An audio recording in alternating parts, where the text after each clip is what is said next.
Gospa Brečko, tako včeraj kot danes ste šli z letalom po poškodovance v Makedonijo. Kaj vas je v prihodu v Makedonijo na letališče tako pretreslo, da ste bili na robu joka? Dober večer, hvala za vabilo. Vse, kar ti povedo reševalci, zdravniki, spremstvo, te ekipe, že prej vsta ljudje, ki so zaposleni, ki pomagajo zdaj pomagati, ki povejo vse to, da nimajo niti primerne usposobljene ekip, niti primerne opreme, da bi pomagali vsem tem. To so mladi ljudje, ki so hudo poškodovani. Vse tisto, kar je bilo predtem zdajle povedano, ta številne nepravilnosti, ki se dogajajo, nihče ne odgovarja. Ljudje so žalostni, razbesnjeni in res je zelo hudo. Tam si želijo čim prej, čim več ljudi spraviti ven iz države, kamorkoli, v katerokoli evropsko državo, da bi lahko jim vsem pomagali. Makedonsko zdravstvo je zelo slabo, mislim, propadlo, državno ali javno, ali kakorkoli temu rečemo. In ni tega, da bi to bilo že za tako velika nesreča, s tako številčnim poškodovanimi ljudmi, je zelo velik izziv za zelo urejen sistem. Če pa sistem tako, bomo rekli, kar nefunkcionalen, kot je Makedonija, ali pa slabo funkcionalen, je pa to izjemno težko urediti. V bistvu niti ni točnih podatkov, kdo bo kam šel, v katero državo, zaradi tega, ker se to stanje zelo spreminja iz trenutek v trenutek. Oni imajo, ne vem, ime enega, ki ga bomo dobili v Slovenijo, vendar se potem mu stanje spremeni, dajo nekoga drugega, ves čas se kalkulira, koliko časa so sposobni iz transporta sploh preživeti. In vidimo sliko tega transporta.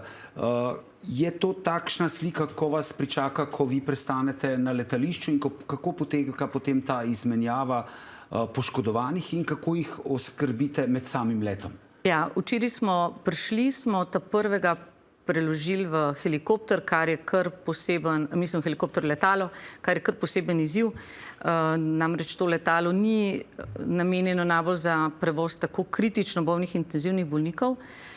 Potem smo pa počakali 1 uro na prevoz naslednjega, ker to ne morejo pripeljati, ker tudi ne morejo tam stati, ker so v takšnem stanju. Ta čas pripravimo mi bolnika. To so kritični bolniki, to so v umetni komi bolniki, predihavani, z visokim odstotkom kisika, 100%, kar naprimer za nas pomeni, da moramo pravilno preračunati, da imamo dovolj kisikovih jeklenk s seboj, da lahko sploh zagotovimo predihavanje. To so vsi nestabilni bolniki, to je večinoma časa smo bili na kolenih in tam okoli, da to uspeš. Povejte mi, gospod Rogelj, kakšno pa je stanje teh dveh poškodovancev, ki sta v kliničnem centru trenutno? Ja, kot je kolegica že povedala, gre za kritični opeklini s prizadetostjo dihal. Jasno, pri opeklini kože je zadeva, ki je vidna navzven, ključno vlogo pa pri tovrstnih poškodbah igra ravno prizadetost dihal, kjer razen podpornega zdravljenja drugih možnosti nadomestitve pljuč kot organa nimamo na voljo. Skratka, pri njiju se nadaljuje intenzivno sistemsko podporno zdravljenje, v prihodnjih dneh pa bo potrebno tudi kirurško zdravljenje samih opeklinskih poškodb kože. 15 ljudi skrbi za takšnega poškodovanca. Kako je sestavljena ta ekipa? Kdo je potem vse vključen v to zdravljenje? V zdravljenje je v bistvu vedno multidisciplinarno. Že samo zdravniške ekipe, poleg intenzivistov, to so specialisti anesteziologi, ki se poglobljeno ukvarjajo z zdravljenjem intenzivno obolelih pacientov, v tem primeru opečencev. Potem smo tu kirurgi, specialisti plastične kirurgije, ki skrbimo za oskrbo ran in vse ostalo podporno osebje. Tudi specialisti praktično vseh drugih specialnosti, tako kirurških kot internističnih, so pogosto vključeni v samo zdravljenje zaradi prisotne multiorganske obremenitve in prizadetosti posameznih sistemov. Ko se govori o sestavi ekip pri posameznih opravilih, so pa številke, kot ste omenili, 10, 15, včasih tudi več ljudi. Pri operativnih posegih so to anesteziologi, ki skrbijo za samo primerno sedacijo in lajšanje bolečine med posegi, nadomeščanje tekočin, krvi in ostalih derivatov. Inštrumentarke kirurgov je običajno pri obsežnejših opeklinah sestavimo dvojne ekipe, kar pomeni 4 kirurge, 4 inštrumentarke in še vse ostalo podporno osebje. Gospod Brečko, kako pa je sestavljena ekipa, ki je šla z vami, z letalom po poškodovance in potem, ko vi jih oskrbujete na letalu, kako potem poteka procedura, ko pridete v Slovenijo? Ta ekipa, ki je bila sestavljena, smo anesteziologi, intenzivisti iz ekipe medbolnišničnih helikopterskih transportov Kliničnega centra v Ljubljano. To je verjetno najbolj izkušena ekipa pri nas, 2 anesteziologa in diplomirani zdravstvenik. Ni šlo, da bi šli 4, da je bila 2 zdravnika, zaradi tega, ker je avion premajhen, ne dovoljuje toliko veliko teže, da bi lahko bili 4 od naše ekipe, zato smo mogli nekaj zimprovizirati, da smo šli 2-1, zaradi tega, ker je tudi, če bi karkoli prišlo, da sva le 2 zdravnika, pa je zraven zelo izkušena diplomirana sestra oziroma diplomirani zdravstvenik, tudi z področja anestezije.